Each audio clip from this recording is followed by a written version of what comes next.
Welcome, everybody, to another episode of Need Some Introduction.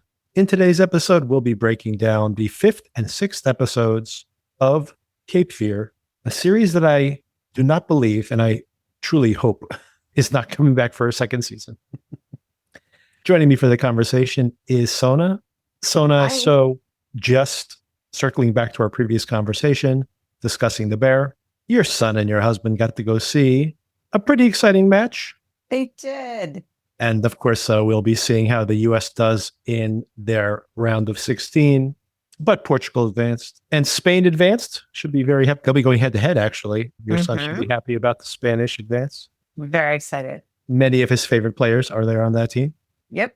And have you finalized your 4th of July plans? Are you planning to break out the binoculars and crane your neck around the corner of the building to see if you can see? I think we actually were able to get tickets from the city to go see the fireworks. So we're going to venture out to the Brooklyn Bridge Promenade. And hopefully it's not too swelteringly hot in this heat dome. And hopefully it's not pouring rain. And we'll see what happens. We just had our fireworks last night and it was very hot, but as soon as the sun went down, I have to say it was pretty tolerable, even though I guess maybe just a comparison to how absolutely incredibly hot it was earlier. And by the way, so you're the fan between the two of us. You are the bigger fan of heat than I am. Oh my gosh, by far. I will take a hot day over a freezing cold day anytime. So maybe it'll all work out. You may, it's really, truly, I was going to say night and day, truly, I guess night and day. But it is amazing that once the sun sets, how much more tolerable it all is. Yeah, I honestly have no problem with the heat. I do have a problem sleeping in the heat. Yes. So having an air conditioner is very important for me for that reason. The issue is that when the rest of your family is unhappy in the heat, right, it makes the heat very hard to tolerate for everyone. So really, I'm concerned about how everyone else will do. We got these. Have you seen these cooling washcloths that they're disposable? No. I think they're just alcohol on a wipe, essentially. But I got some because my kid plays soccer in the summer sometimes. And we actually sent them. I sent them off with my husband and my son to the World Cup game because that was also a pretty hot day, but it actually got hotter after that. And they said that, it's not a miracle worker, but it definitely is effective. So we'll probably bring some of those with us too. I think that actually sounds like a very effective plan because even at the fireworks, just like the slightest breeze, just feeling that the evaporation of the sweat makes it feel cool immediately, just even if it's just psychological, makes you feel cooler. So I can only imagine, since alcohol evaporates so quickly, that it definitely would give you at least that effect. But yeah, also just like a very cold towel, it's the same idea. It's just more practical because you could just, it's packed flat and you just throw it in your bag or your pocket. It's flat and small, and then you can throw it away when you're done, which is not great for the environment, but compromises have to be made. They put them kind of like under the collars of their shirts, and they said it did help. Well, a little pointer for everybody out there who's trying to survive in this heat. But we are also, like you said, getting or expecting thunderstorms tonight, although much more so tomorrow than today. So we'll see how it all pans out. Fingers crossed. All right, Sona. So we are here to discuss Cape Fear anecdotally and actually based on the little bit of data that we can see. Widow's Bay, for example, is a show that has just continued to get more and more viewership. And for the longest time, the show was doing very well on our podcast, but you wouldn't see it on the streaming charts at all. And the episodes were shorts, which is, they count minutes on the streaming charts. A very odd way to do it, not viewers, but minutes, which is part of the reason it might dampen the weekly views. But when the finale came, it jumped onto the charts, which is always a good sign that, of course, it was building over time. The reason I mentioned that is because, of course, that's an Apple TV show. Apple doesn't always have hit the ground running with hits. Your Friends and Neighbors, by the way, we were very critical of season 2, very popular, one of their most popular shows ever. And all that is to say that they're not always on the charts with the streaming, even when you have something that you just feel like in your gut, this is popular. People are talking about Widow's Bay and you don't see it on the streaming charts. The reason I bring this up is so many people, even people who email us, are talking about how they are quitting Cape Fear. Some people quit it after episode 1 and 2. Some people, thank you, by the way, for listening, are listening to our coverage, even though they're not watching the show. So, yeah, I have such conflicting feelings about that, because I love that they're listening to us and hearing us, but I feel bad when we dissuade someone from watching something. well, it might be for the greater good this time. Yes. By the way, Sona, I don't know if you want to check your mic to make sure you're in the right. I checked it before I started. Let me see. You know what, though? My hair is wet, and that might be why. You might be in a different room. It's just I am in a different room. Oh, okay. It's just that. Okay, that's fine. It sound is different. That's why I was. Yeah, I'm in my kids' room. Oh, that's fine. That's fine. Just wanted you to be aware. Yeah. That's probably why. And but all that is to say that this show, unlike so many other Apple shows that are even popular, has been on the streaming charts every single week. And Apple has announced it has grown every single week. And the ratings kind of bear that out. Even with the finale of Widow's Bay, this show had more viewers that particular week, and it keeps climbing the charts. So my question to you, Sona, is the show getting better? Are people getting more acclimated to watching the show? Like maybe they understand what the show is? Or is this just kind of like a hate watch possibly? Like what is your theory of the case on this show? If someone out there understands what this show is, please let me know, because I am struggling to figure out what this show is. It might be hate watch. It might be people have heard how bananas it is and they just have to see what's going on for themselves. I don't know how to feel about this show. I think I've complained in the past that certain shows we've watched are struggling with figuring out what tone they're trying to strike. Right. And I feel like here it's even beyond tone. It's like, what genre are you trying to be? Can you just pick one and be that? And I'm not saying, listen, there's always room for dark humor. I love dark humor in any genre. I'm not saying it can't be more than one thing, but it is going so full throttle into being one thing and then so full throttle into being another that it's like maybe some nuance would be helpful. I've detoured from your question about why are people watching this, because I myself am a little bit confused as to what is happening. Well, I think your answer answers itself in a way. It answers my question as well, in the fact that it's probably a combination of things you mentioned. And one thing I should mention specifically, that there probably are a certain, like I know we liked Presumed Innocent, which I think is also a show that has a lot of shared DNA with this film, this series, I should say. Not necessarily with the creative folks behind it, but also a show that on its face was very serious, which is not the case here, of course, but was pretty campy and had some silly elements to it, and was kind of, we mentioned it as being like a beach read, right? Another one of these. And maybe this is the formula that Apple has now.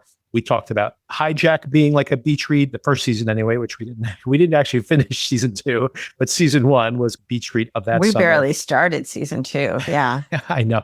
And then Presumed Innocent kind of the following year. And I guess this is why Apple has put this here. It's their beach read series of the summer. And I guess it works in that way. But Presumed Innocent, I think you're going to back me up on this, was kind of more in a tone where they could kind of maybe, you're like, is this supposed to be silly? Is this supposed to be funny? Is this supposed to be campy? And you're kind of questioning it, but it's still kind of focused on telling its story and taking itself seriously for the most part. And it's okay to be over the top and kind of campy. But to your point, I feel the same way. I feel this show, Cape Fear, I can't. I mean, maybe it knows what kind of show it wants to be from minute to minute. I cannot pin down whether I'm supposed to feel bad for Max, whether Max is like a cartoon character, whether we're supposed to think he's innocent, whether he's definitely some Machiavellian villain.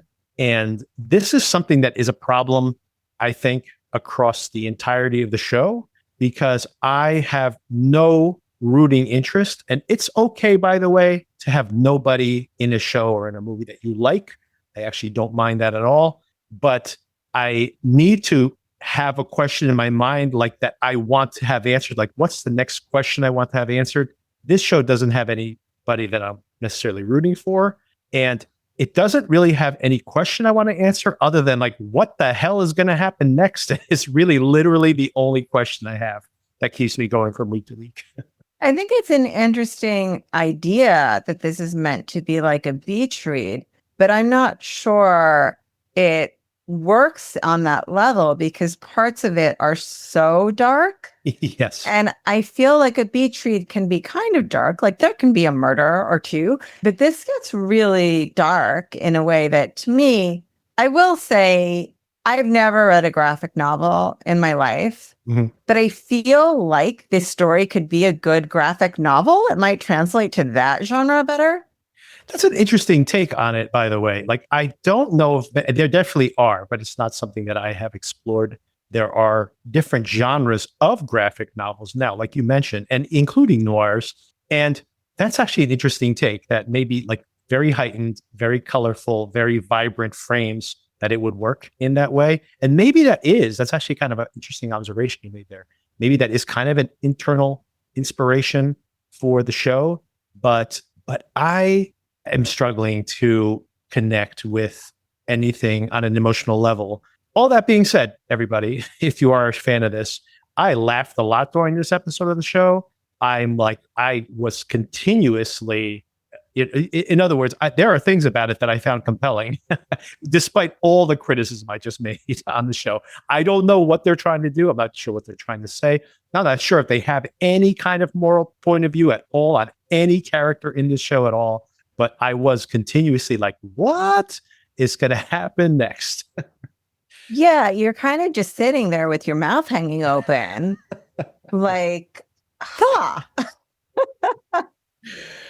Oh, and I've said this before, by the way, that there are certain times where I will rate a show or a movie more highly because I have this problem where when I'm watching a movie or a TV series, in my head, I'm always watching, but I'm also editing. Like, what choice would I have made in this moment if I was writing this show? And that's continuously happening for me. And it's hard for me. And by the way, I love when a film or a show can just sweep me off my feet and I'm not thinking that way. But it's pretty rare. I'm usually kind of parsing the thing as I'm watching it. And I actually will oftentimes overrate something that I'm like, I don't know if this is going to work for me. This isn't the choice I would have made. And then they are able to win me over. I like the fact that it's kind of like not where my head was at, but they were able to turn it around. This show is kind of doing that in the fact that none of the choices they've made in this adaptation were choices that I'm really vibing with. And by the way, I don't none of think the it pays off. choices made are the choices any actual human being would make in life either. Yes, absolutely. For the characters. 100%. No person would be in this circumstance and make the choices that were made. But I was anyway, entertained by both of these episodes in different ways. Let's start with episode 5. I think we'll get through this one pretty quickly, which I was telling you last week, even though it's kind of batty already, that last 5 minutes of this episode are laugh out loud funny, by the way. I just have to say, I just want to put a marker down on that. The current episode or the previous one? Of episode 5 was laugh out loud funny for me. You might have to recall. Oh, yes. Is this with the reveal of the home? I got suspended. I got suspended too. Let's go talk to our crazy neighbor. He lives next door now. Like, yes. It's just bizarre. All of that, by the way, which pays off even more so in the current episode. All of that, I was on board with that. I'm like, whoa, what the hell is the show doing now? And I thought it was hysterically funny. And then separately, we'll talk about the most recent episode, which was also funny. I agree. Which picks up that tone you're talking about. I mean, that had to be purposeful. I'm not sure if it was purposeful in episode 5, but in episode 6, that had to be purposeful. It might. It's to your point, like of how funny it is in the final moments of the previous episode. Is it just continuing that? Maybe.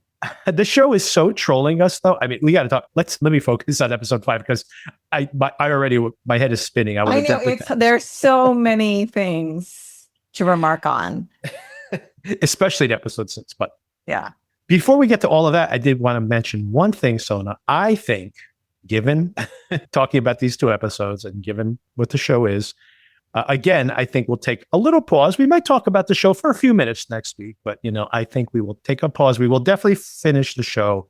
I mean, at this point, we're so close to the end. We're going to have to, and like I said, I definitely want to know what the hell is the point of all this. So I have to watch to the end at this point.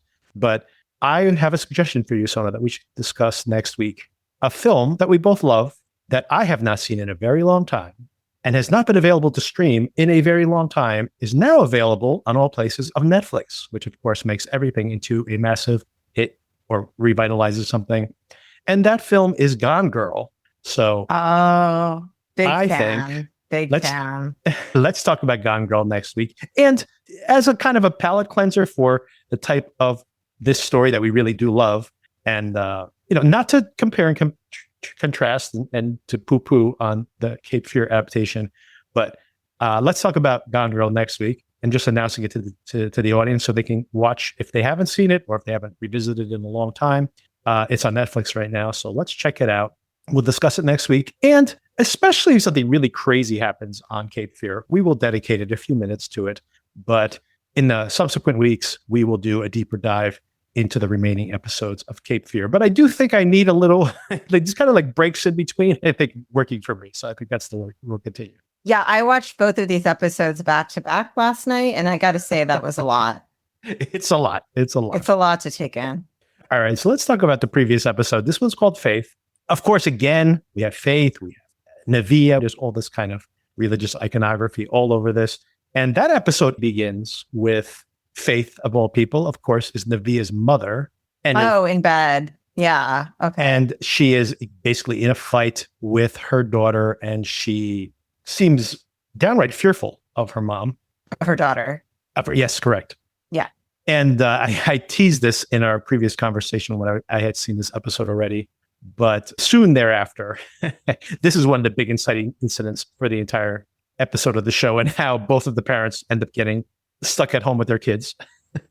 We see, very famously, by the way, this is a meme in like current cultural, people who've never seen Cape Fear have seen this meme of Robert De Niro laughing hysterically in a movie theater. This scene was so uncomfortable. Okay. And in this film, it's not Max Cady, which is the De Niro character. It's actually Nevia, who, after this fight with her mom, has apparently, I would assume, stalked the Bowdens or Bowdens, how do you pronounce this, to the movie theater, and is sitting there hysterically laughing and making everybody in the theater feel uncomfortable. I actually thought Anna had followed Nevia.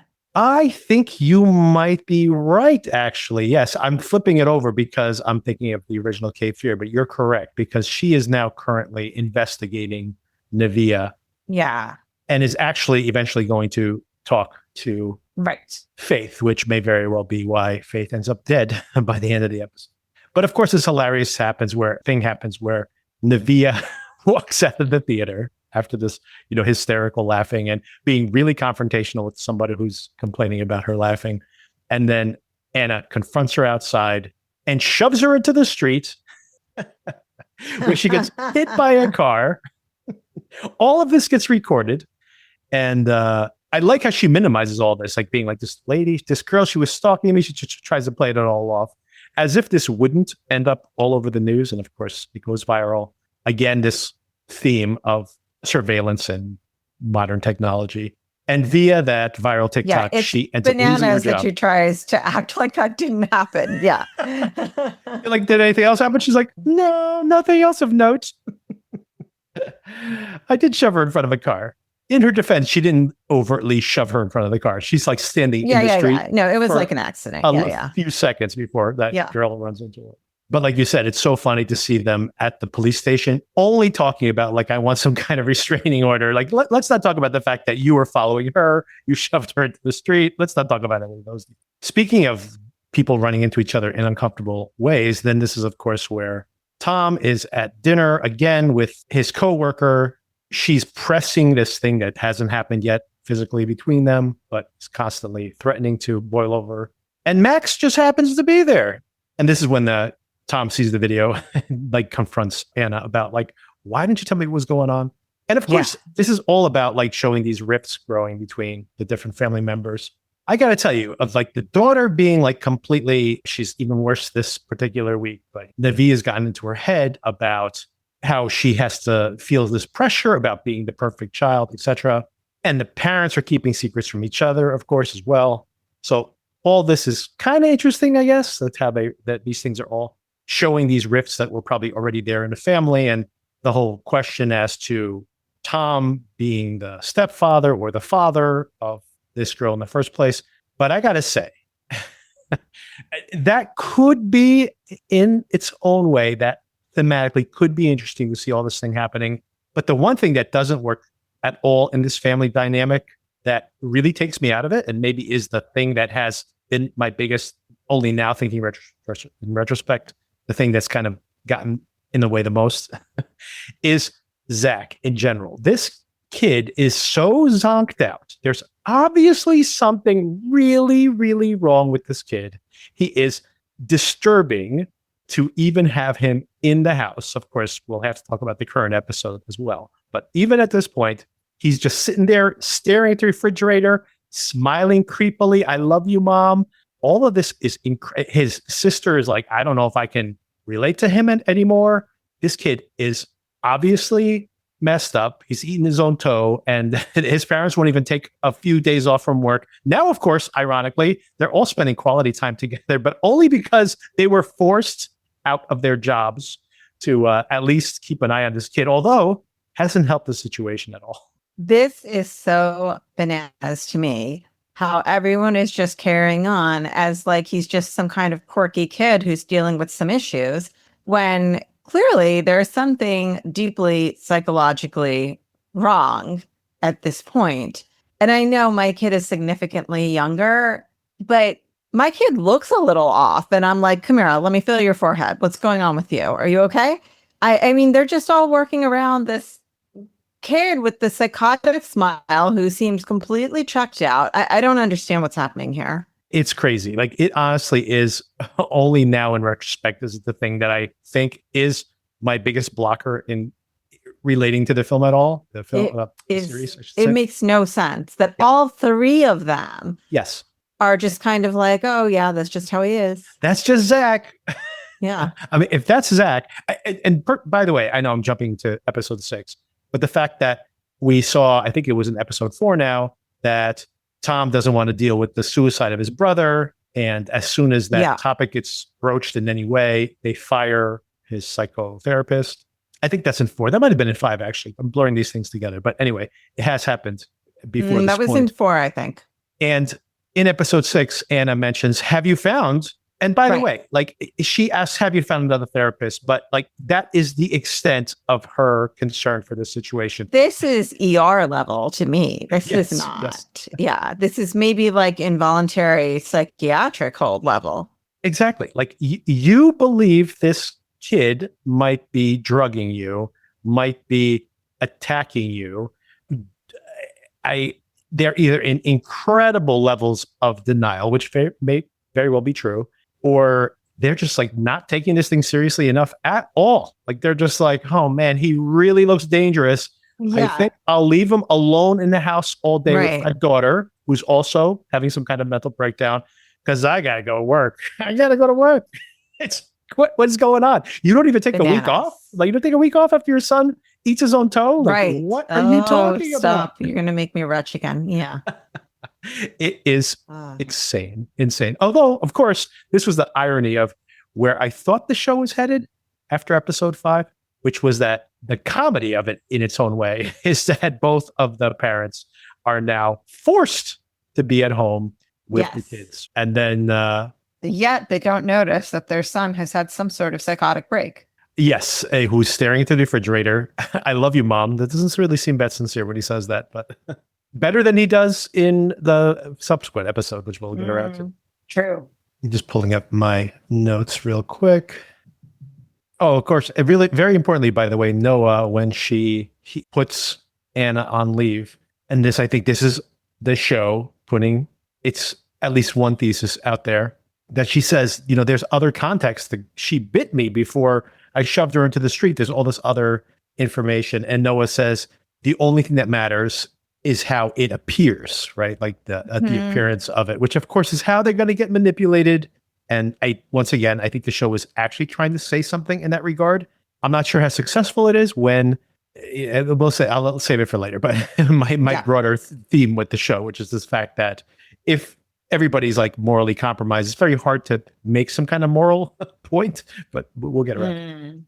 And of course, later on, Tom loses his job because, and here's the other thing where it's kind of like the appearance of things is what really matters because first of all, he has been being inappropriate with his coworker. He obviously has allowed this flirtation to go way too far, but it allows the door to be open that when these cloned voice comes and she receives these voicemails, when she presents it as fact, that she even, I believe, and actually maybe I'll ask you that question. What do you think of this? Do you think that she is just using this as a way to get ahead or get some kind of petty vengeance against Tom? Or do you think she certainly does believe that Tom has sent her these voicemails and she is just maybe using them for her own means, but she does actually think that Tom's the one who's done this? We haven't seen her be manipulative in that way that she would set him up. I think she really believes that these are from him. Well, I have a little criticism of this as well. In this episode, they do show her like conniving a little bit earlier, like when she's like kind of angling to. Oh, yeah, that's right. You know what I mean? The description about, not the description, the scene where the woman wants her taken off the case and she says, oh, I could go to HR. Yeah, I had forgotten about that. Interesting. For whatever reason, in the time I read it as she genuinely believed it was the case, and it kind of put her over the line of like deciding whether to go to HR or not.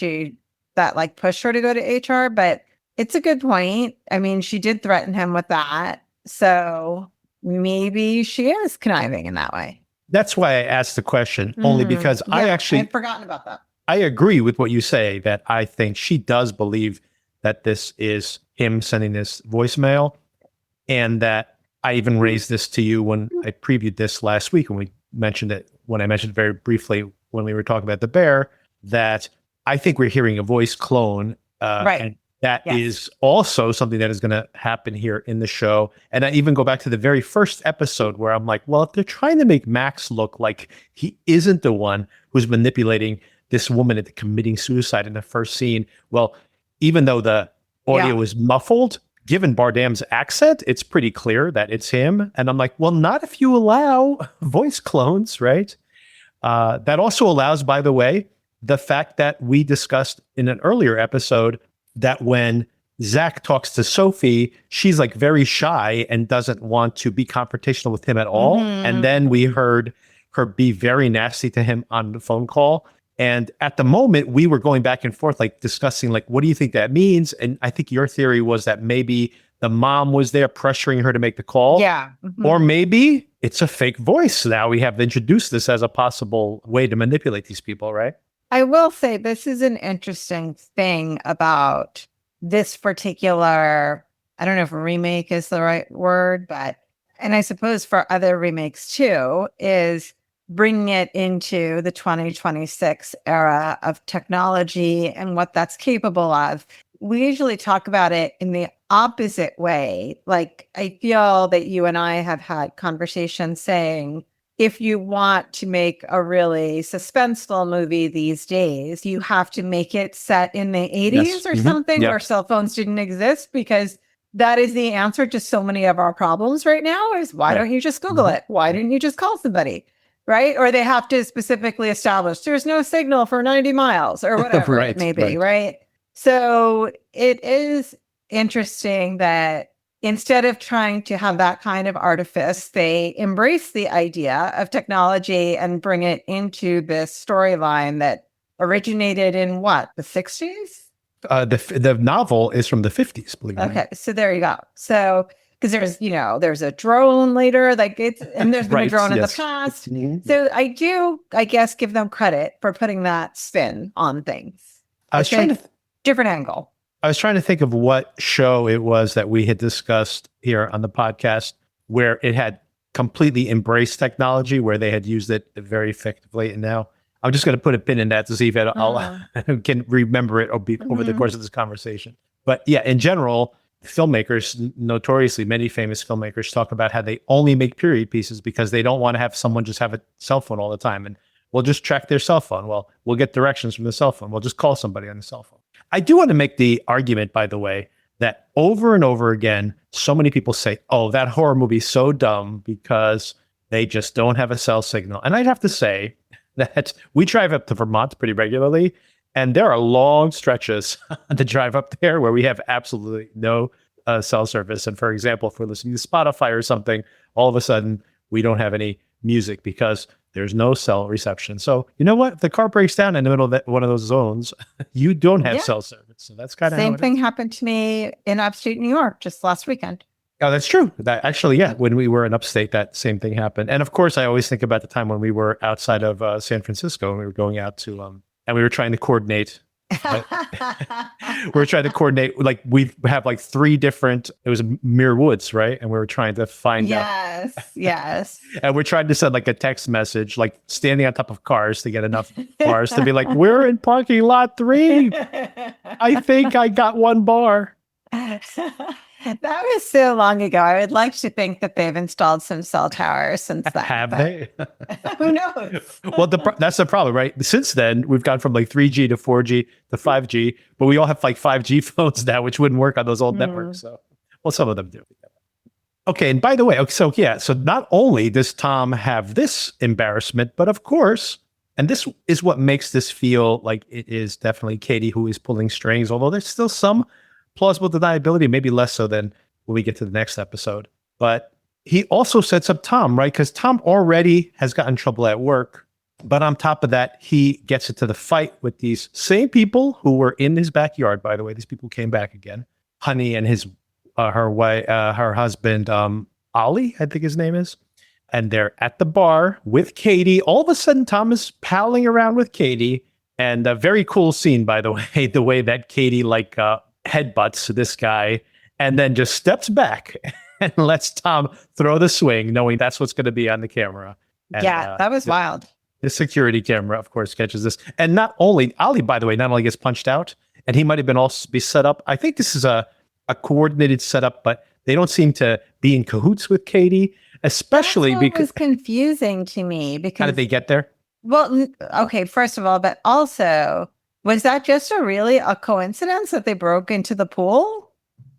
Well, now I'm thinking about Max? Now I'm thinking about the cloned voice, because you have the fact that they're like, oh yeah, we booked this place and we talked to some guy called Tom on the phone and he invited us to hang out in his pool. I'm Tom, right? That. So it could all be that. I mean, but it could have been anybody who said Tom, so it could have been anybody anyway. But now with the voice clone thing, right? You don't need a voice clone if it's someone who you don't know anyway. Exactly. But then they all end up there. It's definitely was coordinated, but definitely this is all a setup where you see, Max is egging him on, telling him, he's got to be like the protector and he's got to be the strong guy. And he's like, I can take care of myself. And then all this is a setup for him to throw that swing. And that turns out, not only does Ollie get punched out and this setup goes perfectly, Max gets a girlfriend out of the whole deal too. And before we get to the end, I skipped a huge part that I definitely have to circle back to, that in the middle of all of this, Katie seems to be very much taking care of everything and directly or indirectly manipulating everybody. But there is a confrontation between Katie and, Juliette Lewis' character. What's her name now? I can't remember. I don't know. Crystal. I don't think I knew her name. Okay. Where he has been pretty controlled in all of this, despite all this craziness, but she is able to push his buttons. And I have a question as to what do you think her relationship is to him, if you have a theory on that. But more importantly, what did you think about the scene where he confronts her in the restaurant? And what did he do? Did he spit into her mouth? What happened? I think so. And then she spit it out. I don't know, man. What is going on between these two? Whatever it is, I don't care for it. And I do think this show is making purposeful decisions. I talked about this the other week to show things that are grotesque, or I'm not sure the right word for it. So, I mean, I do think it's purposeful choices to make you feel unsettled, but I don't want it. I don't like it. I don't want it. I don't want it.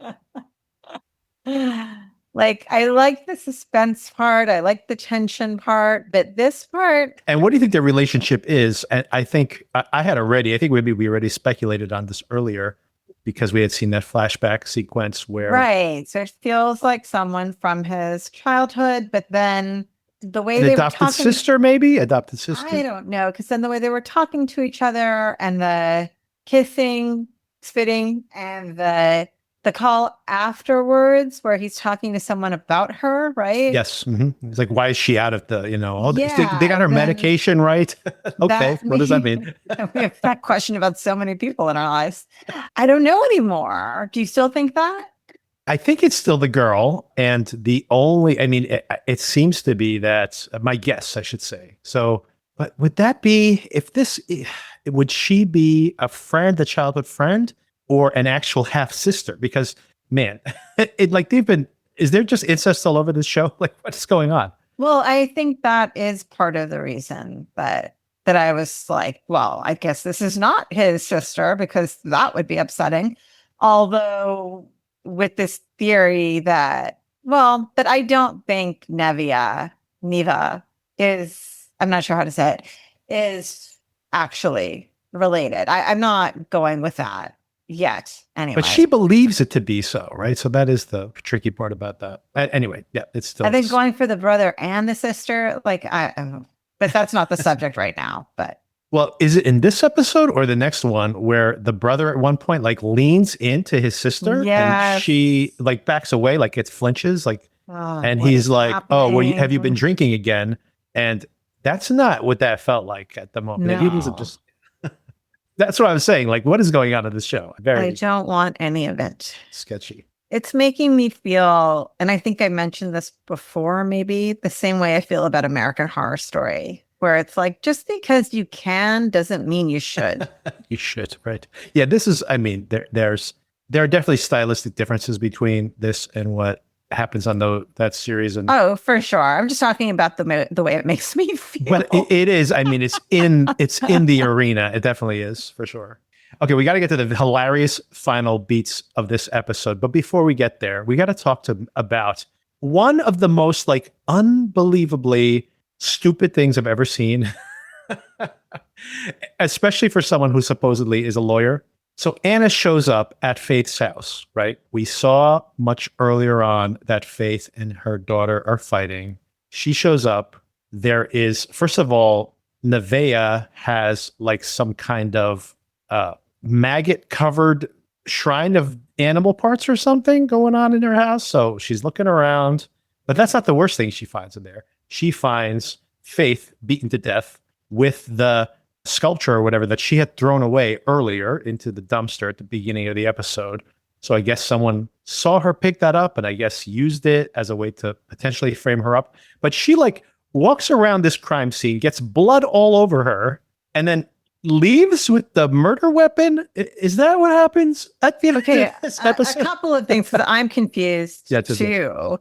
It was the thing that Anna threw away in her own house, right? So I assume that in the end, then Nevia, I don't know if it's correct or not, that pronunciation, took it because now we found out, right, where she's been. She was living there, right? Yeah. So, yeah. And, I assume she took it. But then again, Katie was living across the street. And then for the next scene. But then I also thought Nevia's mom had said, I know where she sleeps. I'll tell you. Yeah. So I thought this was not the mom's house. And that's why it was all decrepit and creepy and gross. No, I think that's where the mom was living. And I think she said, I'll tell you where she's sleeping, meaning that she's sleeping in your house, basically. Maybe I misunderstood. Okay. Let's go with it. I don't think it matters much anyway. The woman is dead. Yes. And, and by the way, very importantly, despite the fact that she's dead, And Because I think Anna would be more alarmed if she knew she was sleeping in her house. No? oh no, I no, don't. I think she was going back to talk to the mother to find that out. And Oh, okay. I thought she actually told her where she was sleeping and we just didn't see that happen. And then she went to that location. I got you. Okay. no, yeah, exactly. I thought she went I back see. to Okay. to talk to her, and that's was kind of like the hook. I don't know why I thought I had to read between the lines there then. Okay. Now I follow you. I'm on board. Yes. And of course, we have this final reveal that, like, finally now the family's all together, and they're like, "We're together. We're a unit. Stop fighting with your brother." Like she goes like this really like a really ugly fight between the sister and the brother at one point, and all of a sudden, of course, the devil himself incarnate comes walking down the street, walking his dog, and they're like, "What is this guy doing here, Max? Go to your home." And he's like, "Okay." And it turns out that house Hysterical. that he was renting was right across the street from theirs, I which is love it. absolutely hilarious. Yes.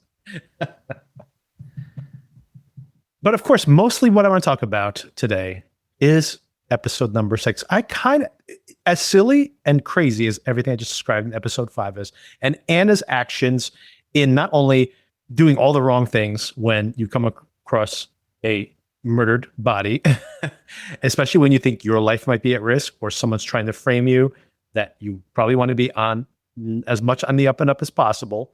Given all that, I was pretty intrigued, and I thought that last episode was a lot of fun. And this episode is fun in a different type of way, but man, it really makes me wonder, like we kind of prefaced this whole conversation, where the hell this is all headed.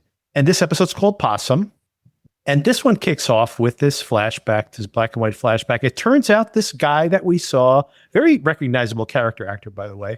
So I was surprised that I hadn't placed him initially. But now when I see him here, I'm like, is that the same actor? Because I've definitely seen that guy before, and I did not place him at all in the previous flashback. I thought it was pretty inconsequential. But this is his origin story, right? This is how he got introduced to this religious belief system. This is how he got, made into a priest or whatever within it. This is supposedly the big selling point is that he's going to be unified with his dead family again, which of course that's a big theme and we're going to see up until now, but I think especially from this point on. And he has some revelation, and we see him have some kind of event. We see that he's had serious brain trauma. So maybe I think they're trying to tell us that part of what's happened to Max is definitely due to this beating that he received and the trauma to his brain. But he, during this ceremony, actually does see the reincarnation of his wife and his son, who looks exactly like that weird AI version of his son from the previous episode. And they apparently told him that he was set up by this priest. So Katie has not learned to forgive and forget and kills this guy. So what do you think about this as an intro to this whole entire episode? Because I guess if there was any kind of sympathy you could still have for Katie and think that he's the one who's wronged here, which would be, like you mentioned in an earlier episode, that would be kind of a cool reversal for the show, that if he's the good guy and only wanting to air the dirty laundry. But it does seem more and more likely that seeing him in this particular case overtly murder this guy, even if it is for vengeance, that it really just shows you how ruthless he can be. Yeah. Did this flashback sequence work for you?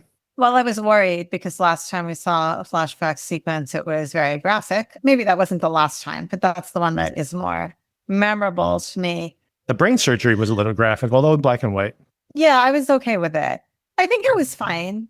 I didn't have any negative feelings towards it, which is like a plus at this point with the different plot lines that are going on. Like it makes sense. It tracks. I get it. What were your feelings? I didn't mind it. I mean, I'm glad that it gave us a little context for what had happened before. And I mean, I guess you're putting your thumb on the scale of making him look like an overtly bad guy. Although by the end of this episode, and by the way, I think that's what's important about that scene, minus that scene, when you get to the end and Katie's basically admitting that he is doing all this as vengeance against these people that he thinks is righteous vengeance, you still are somewhat sympathetic to that argument he's making, right? Even though it is definitely threatening, but there is still some level of him not being just a bad guy. And like I mentioned before, there's too much. It's very, you could just read it as he's manipulating everybody. He's doing all the voice calls. He's doing all of this surveillance. He's the one who's eavesdropping them in the house. It could all be him doing all this. And he even almost admits that's his agenda, right? Is that he wants to be slow and methodical and be thorough in his revenge. So all that is kind of there. But I also feel like there's a lot of hiding who's doing what for it to be that clean cut. So I still think that there's more to this story than what we've seen so far. But I do think that Flashback is setting him up as at least confirming that he is if he thinks he's wronged, that he is definitely a physical danger to the couple. I don't think we needed to have that confirmation, but I think we do have it now. Yeah. There's also, this is kind of a tangent right now. There's also so much talk about losing your family and replacing your family. Yes. And like that all kind of, I think, is tying together to lead somewhere. I think. Well, I think it's going somewhere you're not going to like at all. Probably. The thing he's talking about replacing his family, and Zach has definitely been being drugged. Something's going on with him. Yeah. It is absolutely stunning that no one's identifying this, but something significant is happening with Zach, obviously. And he does smile and say, "I love you, Mom," in a very robotic way last week. But this week, when she says, "What's wrong with you, Zach?" And he says, like, "Who's that?" And then he calls her Anna instead of calling her mom. Mm-hmm. And in that same conversation, she goes, "What's wrong with you?" And he goes, "I'm just worried about my dad." And she goes, "Yeah, I'm worried about Tom also." And he does not seem to acknowledge that, right? That's Tom. I do wonder if there's some kind of brainwashing happening to that when Max is like, "I want my family," he is going to steal her kids to make a family for himself. Yes, and I thought the same thing. Okay, good. I'm glad we're on the same page. Also, there was that weird conversation about surrogacy. Yes, yes. That seems to like tie in with that idea that she would be the one to provide his replacement family. We gotta talk about that because that is like one of the funniest pieces of scenes that happen in here, where they're like trying to accommodate him. Yeah. And then they're kind of like, "Oh, I don't think we're going to say yes to this one." And then he's like, I'm just kidding. Plus, you're too old. You're too old. But that was creepy, too, because if she's too old, then, there's a follow-up question there, right? And he wants them to do that math before he says, I'm just joking, which, but still super, super creepy. A couple other things before we get to all of that. And, of course, the big centerpiece of the whole episode, which is the LSD trip. First of all, I'm glad that they got a new security system, although someone's in the house, so can still be messing with the security system even inside the house. Second of all, I love that after they get this brand new security system that no one can mess with, they're like, well, people could just mess with the cameras using lasers anyway. Yeah. So blinded. And I'm like, well, a piece of information we could have at least had some lip service to in Your Friends and Neighbors with all the complaining we made about how no one acknowledges. That's a good point. Yes. It felt like an upsell. Like it did, right? Like, let me get a security system. You actually need a camera for the camera. The modern security system. That's what you really need. We'll install it on your neighbor's house, the one across the street. No, don't do that. Oh, the thing I was going to say that you may not like at all is with all this like Santeria adjacent imagery, that what about the idea that not only is someone trying to incept into Zach's mind that he is inhabited by somebody else, by this ghost of Katie's son, but if it's an actual supernatural possession of some kind. I do not want to see this show go into supernatural. Yeah, you know how I feel about that. I don't. I would rather he be drugged than this be a supernatural possession of some sort. Yeah, that between... I hope it's drugs. Between Nevia and Max, that maybe they are trying to brainwash him into this belief. And of course, we didn't even touch on that, but when he's like watching all these videos, these creepy videos about Max, and then he imagines he sees them at one point when he's very drugged out and he disappeared. But now we know that was inside the house. And we know that now Nevia was in the house as well. This might have been, and the reason he's been so zonked out for so long, which of course just makes the parents look even worse, by the way. The thing I was going to say is that if this has been going on for a while now, And he's been like in the house every night, in his room, inside the walls, down in the other. How big is this house anyway? They have all these secret compartments. It does look pretty big. But all this is going on in there, and that he's been drugged on and off for a long time, and that's why he's been acting so strangely. Then the neglect by this family is even more pronounced if this has been going on for a long time. Yeah. Also, there are still a few episodes left. Right. But it brings me back to this whole, and I don't know if this would qualify as revenge porn, what he was dealing with, but did we even need any of this? I don't know. Maybe it's going to tie back in, but I think it's just to make everything associated to this technological panic, I think is really what it comes down to. I guess, because it just doesn't feel like it explains anything about what's happening in this moment, in this episode. Like, that's upsetting, but it's not so upsetting that you would put yourself in this condition. I don't know. Maybe it is. I shouldn't speak. I haven't been in his shoes, but still. I mean, it's not revenge porn in that particular case, like you mentioned. It's just sharing. Because it wasn't done to like get back at her, right? It was just without her permission. Exactly. And then, which, by the way, something nearly identical to this happened in our area, in our town, actually. But it was similar where, someone shared something and then someone in the group chat shared it with somebody else. And before they knew it, it got dispersed, disseminated.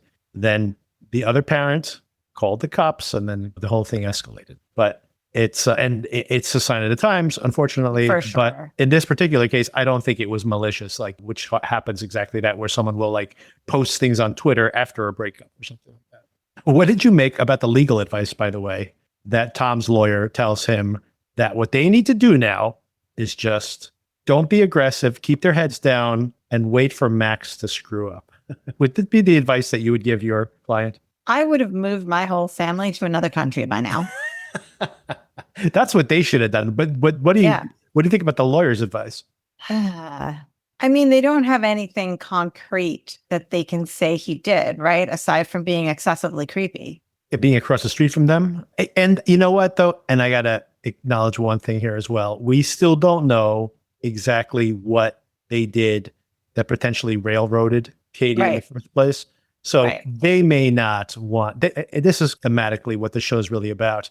They don't want to shake up their lives so much that they will, like you said, they could just be like, we are out of here. We're going to change our names and get the hell out of here. But he knows things. Katie knows things. So they want to know what he's up to, how much he knows, what his next move might be.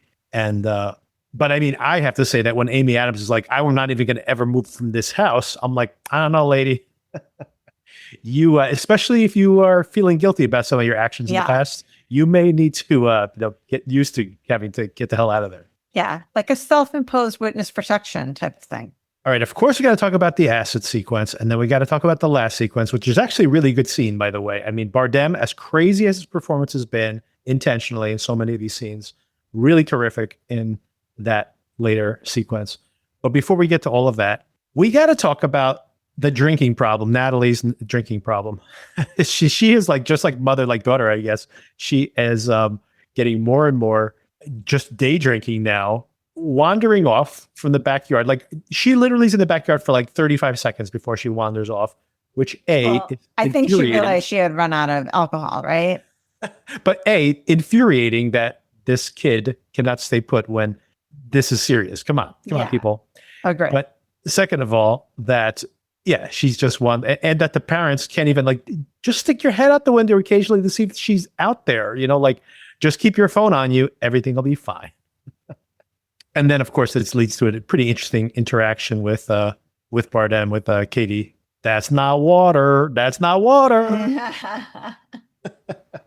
Are you trying to do the accent? Kind of, whatever that was. Yeah. I got it. What did you think about this? Him being helpful, trying to be like, see, I'm not so scary. Well, what did you think about all that? As we've talked about before, there are two options here. One is that he's entirely innocent and is just surrounded by a really bizarre set of circumstances.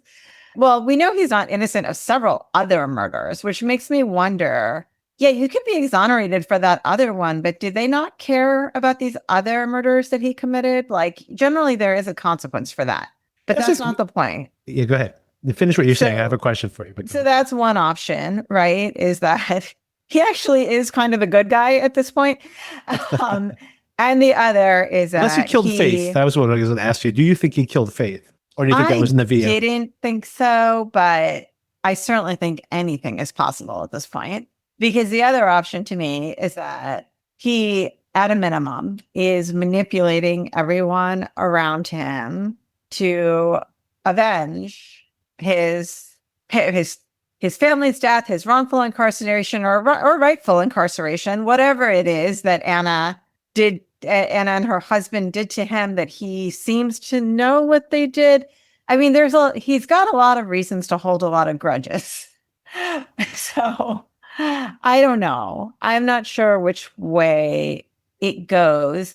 I do remember that in one of those prison scenes, right? He says he's going to give the gods a family or something like that. Do you know what I'm talking about?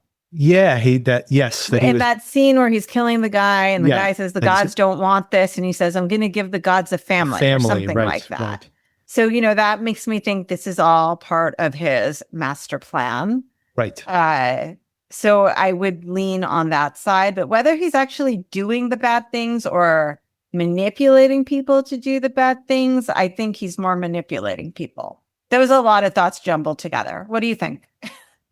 Yeah, I mean, there's an interesting version of this show where whether he's a good person or not. I mean, I guess this is what the Scorsese Cape Fear is so interesting in its way, is that the lawyer, the Nick Nolte character, got Katie arrested, the De Niro's portrayal of it, or covered up evidence that could have exonerated him because he knew he was really guilty. So there is this guilt over him not doing his job well, but then Katie is wrong, is a villain as well, right?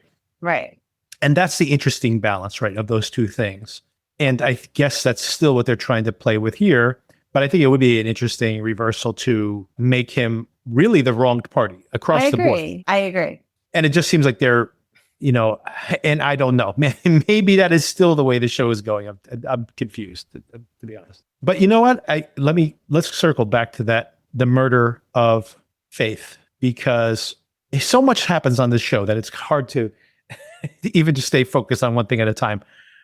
I don't even know if they brought the murder back up in the previously on scenes at the beginning, but which is obviously such a big event. But who could this possibly be? It could be Max, who's like cleaning house. But how is Faith a betrayer to him? Doesn't seem to make sense. There's Nevia, who... Well, yeah, go ahead. Sorry, go ahead. No, I was just going to say who the possible suspects could be. Could be Nevia. It could be Zach in some convoluted way, because he was in the house, obviously, and had access to this murder weapon as well. I'm not very confident about that. It could be Crystal, who's stalking Max and trying to frame him for a murder, or maybe jealous because there was a relationship between this woman. But I would assume it has to be someone we have seen on the show. I agree. And I don't think Max killed Faith. So I guess it's Nevia. Nevia might have rabies, by the way, when we see her at the end of this movie, this show. Such a good point. She seems pretty unstable, and it feels like maybe he has told her. They form this premise, right, that there are these emails that seem to make him seem like the good guy, but then he was communicating with her, with Nevia on the side. Right. And so the emails are kind of like a cover up to make it seem like everything is above board, when in fact he was telling her other stuff. And so I think the implication is that he is manipulating her. And I think it could be like, we should be a family, but your mother won't let us. And so she thinks, well, I got to kill my mom. That's true. And then Faith might have been, when she was going to speak to Anna, and if he was like eavesdropping on her, had a recording device for listening in on the calls or something, Now I'm second guessing everything. Now I'm thinking about, was that a voice clone too? And she was already dead and he was luring her to the house after the murder. I don't know. Maybe I'm Unless over you're it. talking to someone in person, don't believe it. Exactly. Meet only face People to are face. cloning phones or cloning voices. Exactly. There's no way to know what's what. Do you think the clone phone is going to come back up again as a plot point? I kind of feel like it might. So we go, by the way, from Max meeting with Natalie and having, I think that scene could be threatening, could be a little paternalistic because there still is the possibility that he's her dad. And again, this goes into that discomfort I think you're describing where it could, he doesn't really seem to be sexually threatening to her there. Although there is that context probably in the back of our minds because we are thinking of I was about to say that. the Cape Fear movie.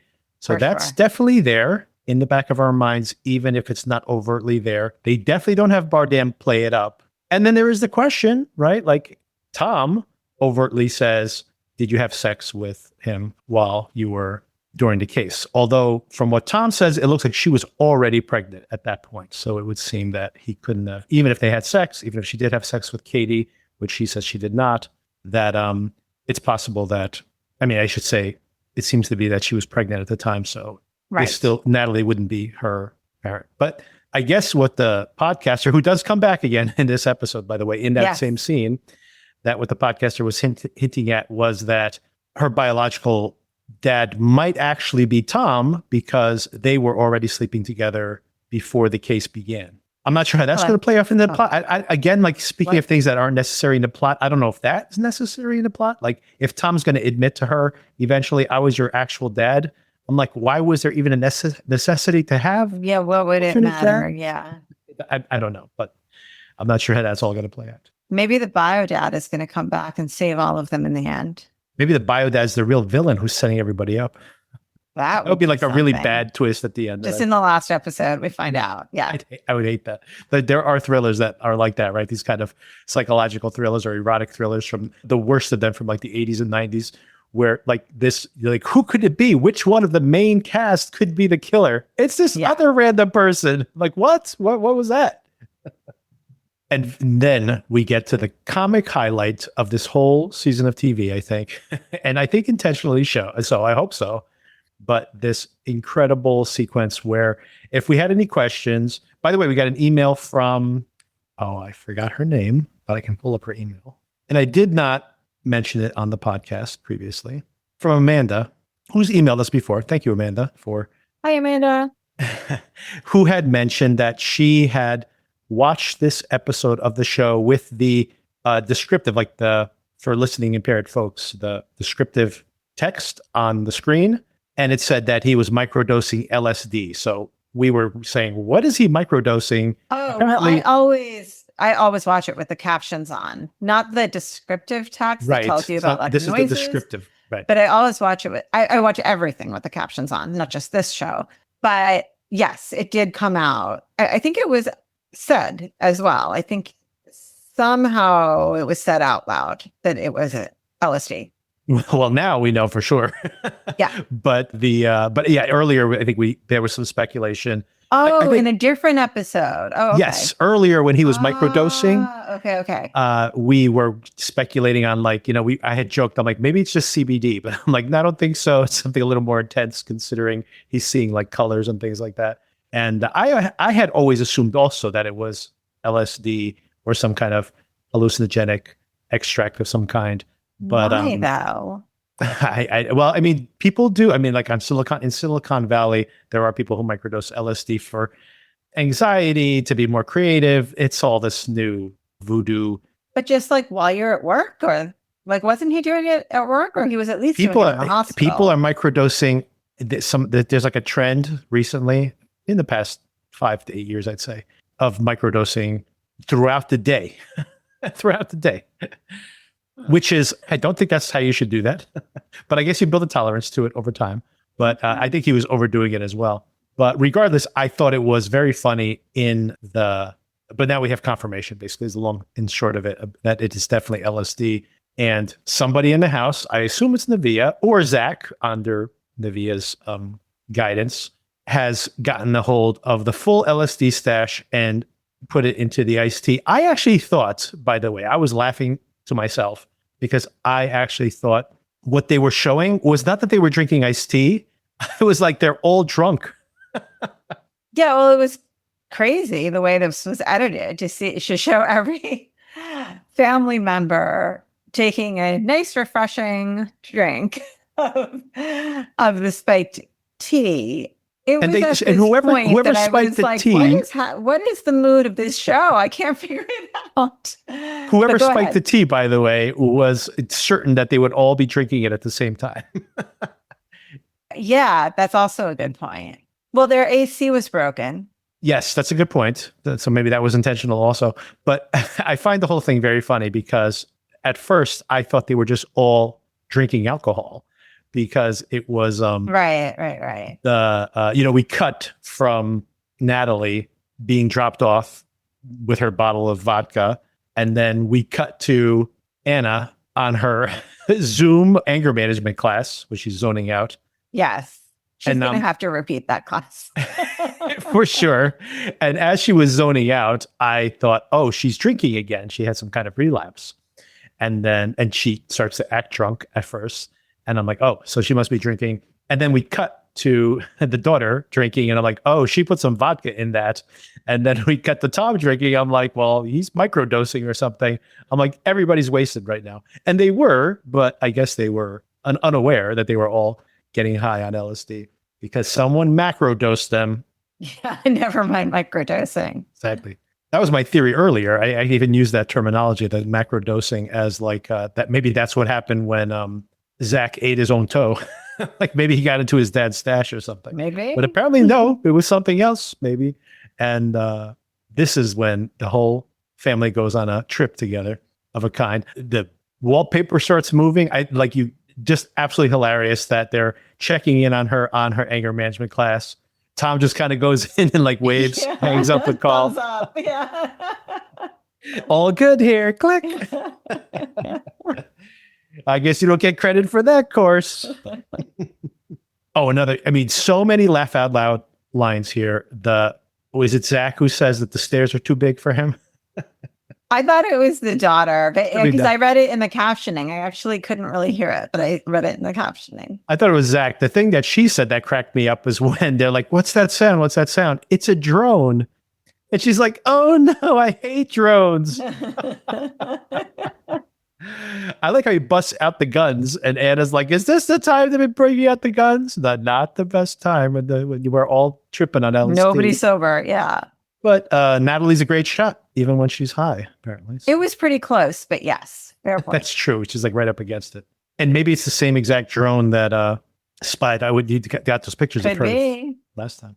And then a really weird cut here. I honestly didn't know if this was later the same day. You're the one who told me via text that you think it was the next day. I think it was the next day because it felt like it was evening-ish when the overdose happened, and then it felt like midday the next day. But I don't know if I had a concrete cue for that, but that was just the feel of it to me. The two scenes just like ran together, and I just found it so funny where let's get high. They're really high. They shoot the drone, and then they're looking out the window and they're like, "Let's go talk to our neighbor." I'm like, under these conditions, absolutely not. You're not going to talk to your neighbor. Hopefully it was 24 hours later. And then they go and visit Max. I'm actually looking at their outfits. Oh, I thought you were gone again. Okay. No. I'm actually checking their outfits to see if it's the next day or the same day. So Patrick Wilson has a blue golf shirt on, and she has a white shirt with a blue striped shirt over it, and she's wearing shorts. And they're very sweaty. Oh, no, you know what? They are wearing, this is crazy. This is why this is so confusing. He is wearing the baby blue button-down golf shirt. She's wearing the white shirt with the blue shirt and the white stripes, like one of his shirts possibly, over her clothes, and wearing blue jean shorts. So this may very well have been all one day because they're wearing exactly the same clothes. However, they have broken it up because there's a scene in between where they're all sweaty and he's like in his shirt with the sleeves cut off, and they're sitting in bed talking to each other. So I assume that's why I thought that. I assume they shot that scene to break it up into the next day, but it's the next day, but they're wearing exactly the same clothes So I have a feeling the reason this is confusing to me is because this was shot as all in the same day. And someone might have seen it in the edit and been like, wait a second, are they still high when they go talk to Katie? Funny. You know what? She's wearing jeans though. Okay. So she has changed her pants. So it's probably not the same day anyway, regardless. Okay. So they get to Max's house. Max is making out with his new girlfriend. He's making pig ears. Does this sound good to you? Not to me, but I understand they are a delicacy. Are they? I've never heard of anyone eating pig ears. I think I have heard of it. I can ask my husband. He grew up where they ate every part of the animal. Every part of the animal. And pig's feet, I've heard of. Pig ears, not so much. But he is frying them. So I guess that Anything like tastes potato good when chips? it's fried. Everything's good when you fry it. It's true. Peanut butter's hanging out there. I do love Patrick Wilson's reaction. Peanut butter? Like, Yes. how did my cat get over here? These people are not. How did you not notice your cat was missing? They're not paying attention to their kids. They're not paying attention to their cats. And as silly as all of this is, they are actually, it gets serious when they basically ask Katie straight up, like, what do you want? And this is where Bardem, I complimented it on how much I like this performance early on in this whole run of the show, but it's not been as impressed with it as the show's gotten campier and campier. But he, again, is able to bring down that tone. And I think gives a really good performance in this moment where he's basically saying, like, I'm being patient and I am methodical, and he is plotting out his revenge. And here's where we might know a little bit about what the relationship is with Crystal, because he has this story. He makes up all right, we gotta wrap this up. I can't take this one. I know, that must be so annoying for you. It's gonna take me hours to edit it too until I get to it. So annoying. But as silly as and over the top as Bardem has been in some episodes, I really appreciated his performance here again. And he's telling this story about this boy and this girl and how the girl made fun of him and tortured him and tormented him, but eventually over time actually fell in love with him, and how this is like he's Which playing makes you think that maybe it's Juliette Lewis, right? Exactly. I think this is the Yes. relationship between him and Crystal for sure, even though he changes the names, but I think that is exactly what we're seeing there. And of course, he correlates that girl tormenting him with Anna, which of course is what makes them get into this fight on the way back to the house. They don't take the cat with them. I would take that cat right back with me. I don't understand. Yeah, he says something like he'll come back when he's ready. When or he's something ready, like yeah, that. sure. No problem. Just let him wander back over whenever. Probably he's going to say the same thing about the kids when he takes them. They'll come back when they're ready. It is probably the case. You might be right. Just laying the groundwork. And they don't. He's insulted. They do not eat his pig ears, his fried pig ears. Oh, he does tell him to get the F out of his house after he's pretends to be this polite host smoking a cigar. And then they head across the street again. This is actually, by the way, I just realized this is when we actually see him kill the remainder of that black and white flashback. We actually see him kill the guy who set him up in prison. It's not all in the opening flashback. Yes, that's true. And then we get to the end of this episode, and what the hell is Bananas. on here? So utterly bananas, as if the LSD sequence wouldn't be the craziest thing that happens on this show. They then are like, he's talking to someone in his room, and then Patrick Wilson kicks the door in. Like, this is immediately coming back from across the street with Max. Kicks in the door. There's like this part of the wall is completely cut out in his closet. Again, they are not watching what's going on in the house. The whole part of the wall's been removed. No one's been paying attention to this. He goes in there, falls through the roof. It's actually hilarious, falling from one floor into the other.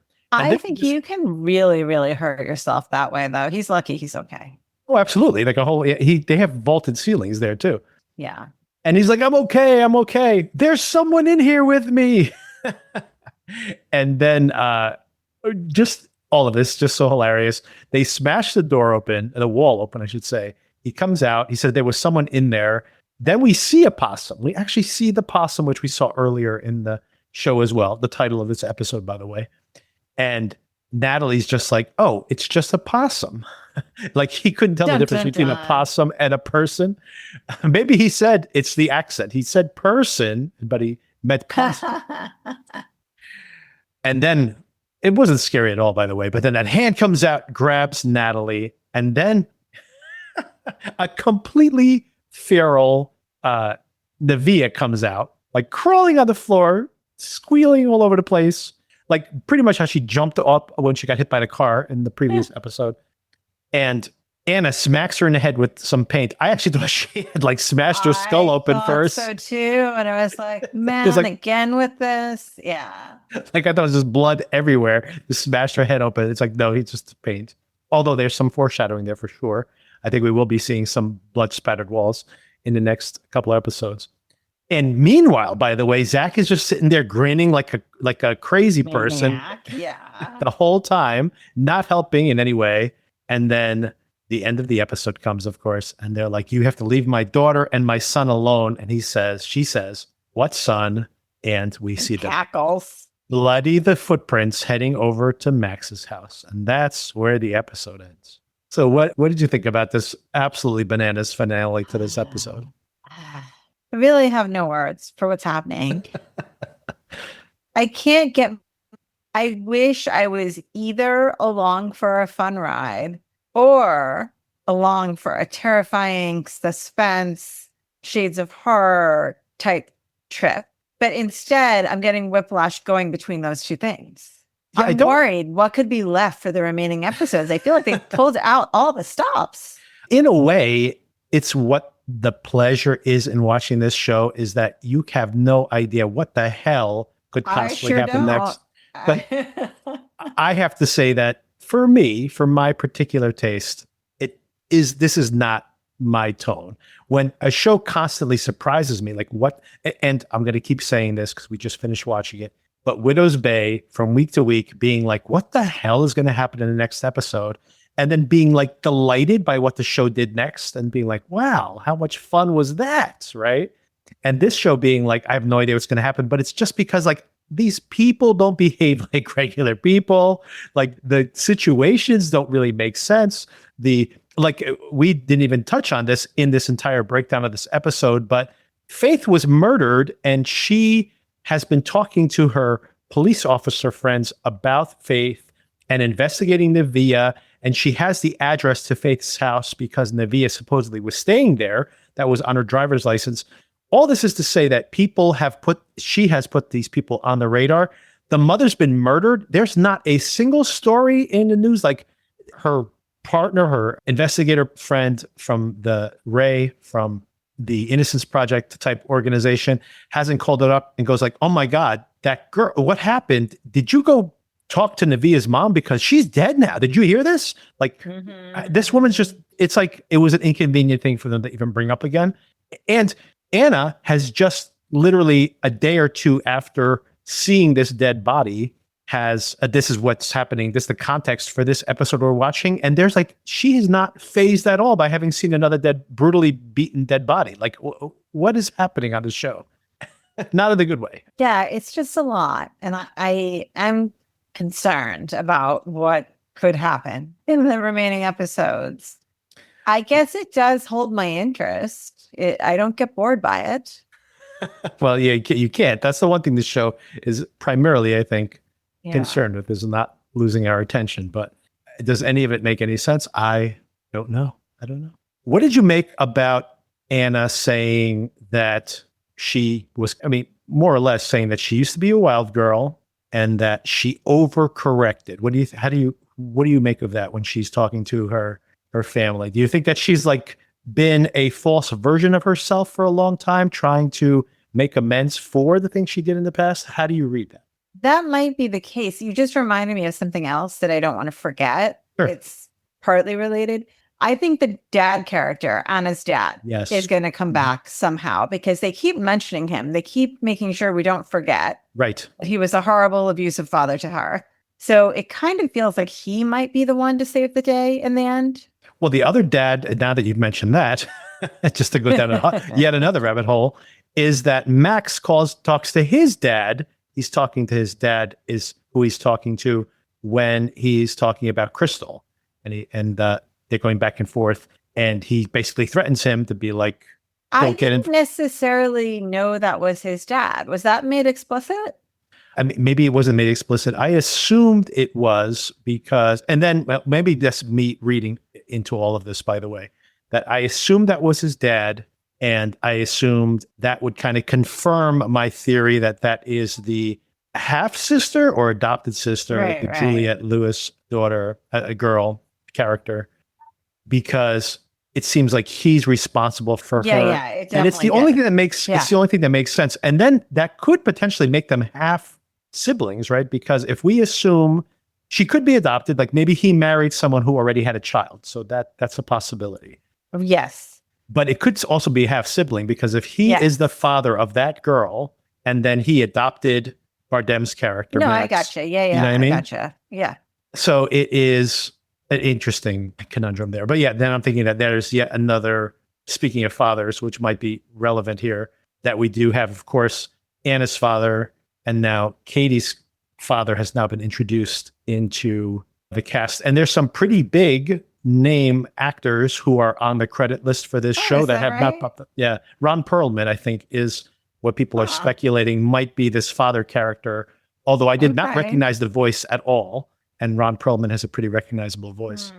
But he is on the cast list, and we have 4 episodes to go, and we haven't seen him. So I was going to ask you if you have any kind of speculation for what's going to happen next, but Oh, I I think with could this not show, even can't begin, possibly imagine. honestly. At this point, I'm just hoping it's not incest And supernatural stuff and supernatural. and ghosts, and that That's like, supernatural. the actual ghost of unborn child is living inside of Zach's body. Oh my God. I guess we'll find out. I guess we will. So next whether week, we want to or not. right. So next week, everybody, I think the plan will be to spend maybe 10 or 15 minutes breaking down the most recent episode of Cape Fear. But then the rest of the episode, Sona and I will be discussing Gone Girl, a rewatch of Gone Girl. And then the following week, we will break down those 2 episodes of Cape Fear, and then you'll be right around the corner from the finale. So we're going to commit to finishing this show. And I feel like I'm going to be surprised. And we will definitely be surprised by And I like surprises. yes. I mean, the thing is, I struggle to have something insightful to say about what's going on in the show, but it's not uninteresting to watch. It's not unfun to watch. So that's even a word. Yeah, it's just that it is at times disturbing, which for me is like not entertaining, but I understand for other people it may be. The disturbing, actually don't mind stuff, material that's disturbing, as long as it has some Point. purpose, right? Exactly, which I'm not sure if the show does, but that hasn't bothered me that much. I don't like when something is shocking just to be shocking, is basically my point. Absolutely agree. And that is something that I'm wary of. But we will see. We'll see how it all goes. And we'll be talking about something we both like very much, which is the Gone Girl adaptation Love it. by David Fincher. All right, Sona, thanks for the conversation, despite all the technical difficulties. For anybody who's been listening this, Yeah, thanks for hanging in there. we have lost audio many times. I think because of the heat, we've lost audio many times during this conversation. And I hope when I edit this, it will sound like a coherent conversation. Fingers crossed. All right, Sona, thanks. Have a to you great later. 4th of July. And I'll talk to you You soon. too.